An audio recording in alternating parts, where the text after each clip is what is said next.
네, 이번에 언박싱으로 소개해드릴 제품은 스피드포탈 플러스 에이지 제품인데,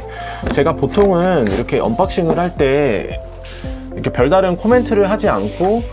제품을 중점적으로 이제 영상으로 보여드리고 자막을 통해서 이제 설명을 드렸었는데,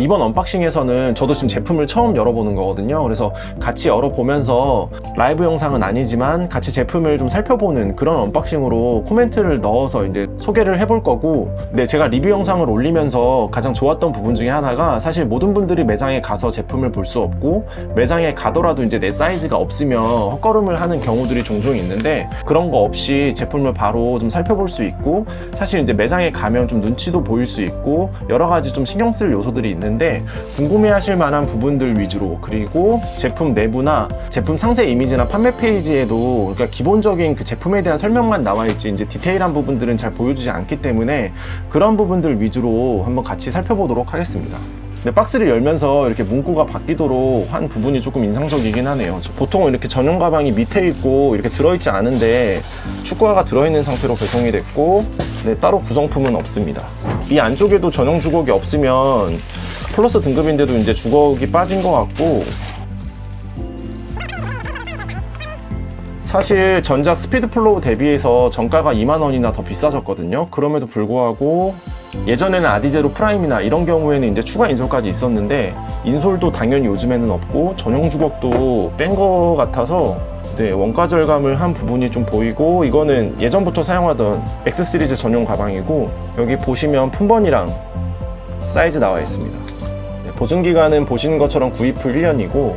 들어봤었을 때 당연히 가벼운데, 그래서 바로 무게 한번 살펴보겠습니다.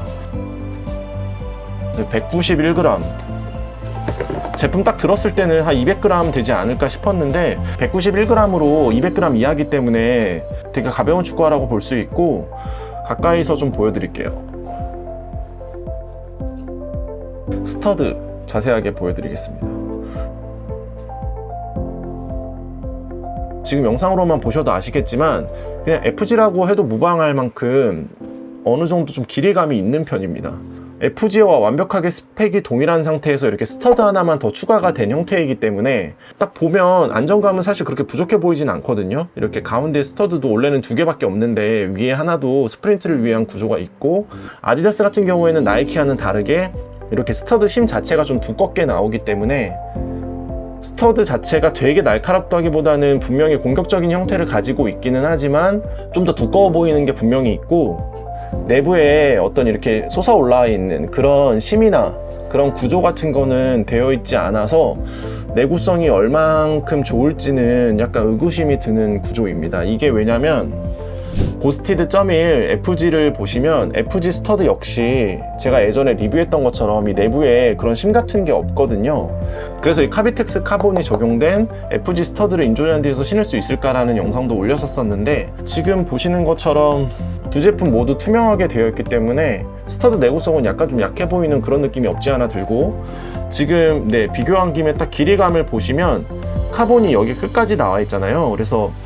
제품 상세 스펙을 좀 보니까 플랭스 카본을 적용했다고 해서 이 뒷부분까지 카본이 아마 연결이 되어 있는 것 같은데, 이 뒷부분은 사실 보이지 않아서 얼마만큼 카본을 썼는지는 모르겠지만 전작의 스피드 플로우 대비해서도 카본을 더 길게 사용한 게 이 스피드 포탈의 특징이고, 제가 말하는 이제 플랭스 카본이라고 하면 이렇게 나이키 슈퍼플라이나 카본이 적용된 제품들을 보면 확실히 반발력의 측면으로서는 되게 좋을 수가 있거든요. 근데 정확히는 비교해 볼 수는 없지만 여기 플랭스로 카본이 들어갔다고 이제 아디다스는 설명을 하고 있고,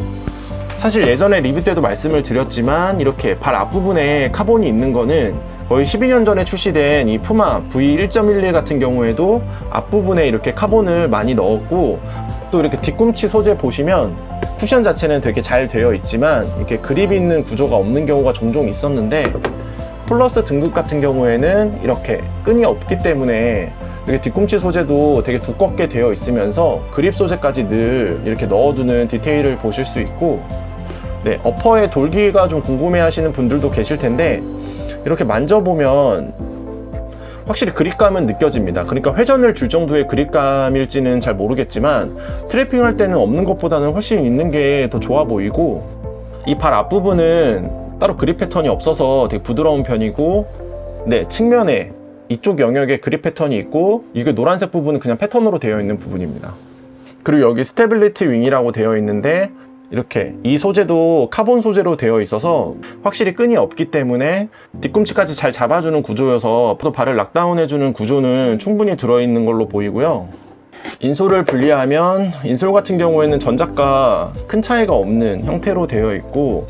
윗부분은 스웨이드로 되어 있는데 아시는 분은 아시겠지만 아디다스의 이 스웨이드 인솔 자체가 좀 미끄러운 경우들이 좀 종종 있거든요. 그래서 그립삭스를 좀 신어주시는 게 어떨까라는 생각이 들고 그 예전에 고스티드 같은 경우에는 백큐ම්핏이라고 해서 발을 딱 신었을 때 내부 공기가 빠지면서 완전 밀착되는 그런 착화감이 특징이었는데 그런 구조는 없는 것 같습니다. 그리고 이렇게 내부 보시면 카본 느낌처럼 되어 있는데 이게 플랭스인지 네, 이렇게 라이트를 비춰보면 네, 스터드 형상과 함께 이렇게 조립된 부분이랑 근데 네, 이거는 정확한 건 아닌데 지금 라이트를 비춰보면 네, 이 부분이 이제 카본인 것 같은데 여기까지가 네, 이 부분까지라서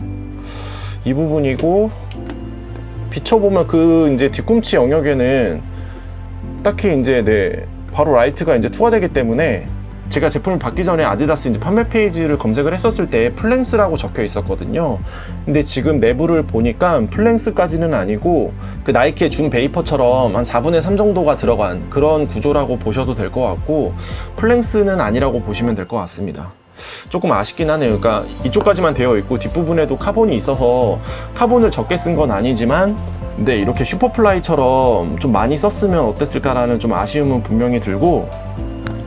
그 카본 얘기하니까 생각난 건데 이 전작이 이제 스피드 플로우 같은 경우에는 에이지 플레이트가 고스티드와 동일한 에이지 플레이트를 사용했는데 고스티드 플러스 에이지 같은 경우에는 카비텍스 카본이 FG에만 적용되고 에이지에는 적용되지 않았었는데 스피드 플로우는 이렇게 플레이트를 성형한 게 이번에는 이렇게 에이지 제품 자체도 카본이 바로 보이기 때문에 에이지와 FG가 거의 완벽하게 스펙이 동일하다고 보시면 될 것 같습니다. 전반적으로 본드칠이나 그런 마감 상태는 나쁘지 않은 것 같고 저는 사실 그 스피드 포탈에서 가장 궁금했던 게 이제 이 돌기 텍스처였고 아디다스가 이번에는 에이지 플레이트를 어떻게 출시할까 궁금했었는데 이렇게 구조를 보시면 FG에 이제 스터드를 하나를 추가한 정도. 근데 저는 개인적으로 이렇게 좀 길이감이 있고 스터드 앞부분에 이게 스터드가 많은 축구화를 좋아하는 편이라서 전 개인적으로 이런 구조를 되게 좋아합니다. 그러니까 FG와 스터드의 패턴이나 소재를 동일하게 사용하면서 좀 더 안정적으로 만든 이런 축구화를 되게 좋아하는 편이고요. 네, 영상 마지막으로는 스터드 길이 간단하게 한번 측정을 해보고 언박싱은 여기서 마치고 지금 제가 한번 실착을 해본 다음에 다른 축구화들 대비해서 어떤 특징이 있는지, 그러니까 어떤 축구화가 좀 착화감이 비슷한지 아니면 스피드 포탈만의 그런 착화감이 있는지 그 부분은 짧게 영상을 다시 만들어서 좀 올리도록 하겠습니다.